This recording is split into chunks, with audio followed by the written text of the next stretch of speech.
இசையமைப்பாளர் இளையராஜா மேற்கத்திய கர்நாடக இசை கலந்த வேலியன்ட் பாரம்பரிய சிம்பனி இசை நிகழ்ச்சியை லண்டனில் உள்ள அப்பல்லோ அரங்கத்தில் கடந்த மார்ச் 8ஆம் தேதி அரங்கேற்றினார்.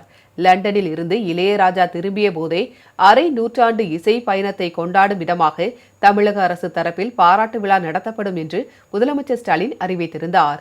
இந்த நிலையில் இளையராஜாவின் அரை நூற்றாண்டு இசை பயணத்தை சிறப்பிக்கும் விதமாக செப்டம்பர் 13ஆம் தேதி சென்னை நேரு உள் விளையாட்டு அரங்கில் விழா நடைபெற உள்ளதாக தெரிவிக்கப்பட்டுள்ளது. இந்த விழாவில் மூத்த நடிகர்கள் ரஜினிகாந்த், கமல்ஹாசன் உள்ளிட்ட திரை பிரபலங்கள் பங்கேற்கின்றனர். மேலும் வெளிநாட்டு இசை கலைஞர்களின் இசை கச்சேரி நடத்தவும் ஏற்பாடு செய்யப்பட்டுள்ளது.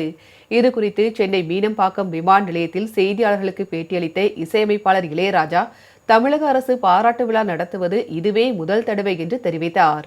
உங்கள் அனைவருக்கும் எவ்வளவு மகிழ்ச்சி உள்ளதோ அதே அளவு மகிழ்ச்சி தனக்கும் உள்ளது என்று கூறினார்.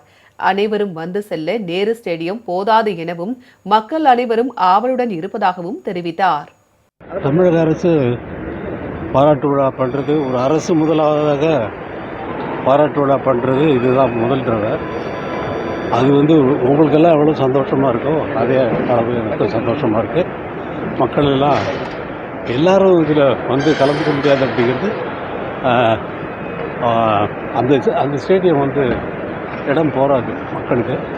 மக்கள் அவ்வளோ எதிர்பார்த்துருக்காங்க.